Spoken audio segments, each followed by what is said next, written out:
Communication in the Future, Bridging Worlds. It was a bright morning in the year 2077. Lyra, Orion, and Nova, 3 middle school students, were gathered in their school's innovation lab.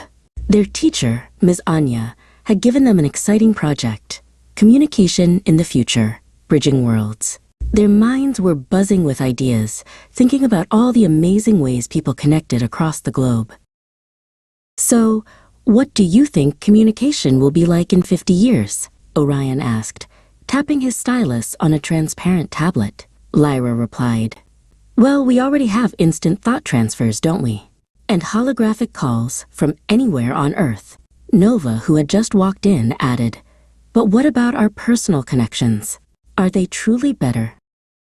Imagine sending your thoughts directly to your friend's mind instantly, Lyra exclaimed, her eyes wide. No more typing, no more delays. It's so efficient for our school assignments and for quick updates from our families across continents. Orion nodded. And holographic meetings let us feel like we're truly in the same room, even when we're miles apart, across vast oceans. But what about the downsides? Nova questioned, sitting down with them. My cousin, Elara, told me her brain felt overwhelmed sometimes with all the direct thought transfers. It's like there's no filter, and her personal space feels invaded. And what about privacy? Our thoughts are our own, aren't they? Orion chimed in, and sometimes my parents' holographic calls feel a bit too real, almost intrusive, when they pop up unexpectedly during my study time. It's hard to tell them no when they're right there, in front of me, even if it's just a projection. It makes setting boundaries difficult. My grandmother, she always tells me stories about how people used to write letters, Lyra said softly, looking out the lab window at the city below. She says there was a special feeling in holding a letter, knowing someone took the time to write it by hand.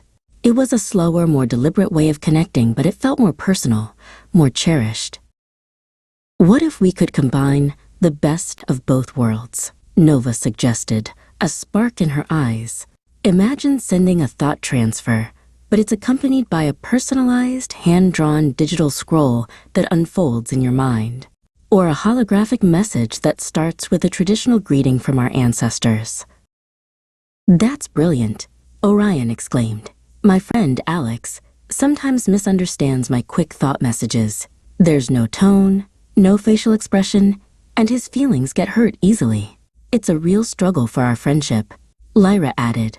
And my best friend, Chloe, often feels ignored when I'm multitasking during our video calls. Her attention is on me, but mine is divided. They spent the next hour brainstorming. We could design cultural connectors, Lyra proposed. They'd be apps that translate modern communication into traditional art forms, like turning a quick message into a digital haiku or a short story, preserving our cultural identity. Orion added, and we could have mindful messaging protocols, where our devices remind us to give our full attention during important conversations.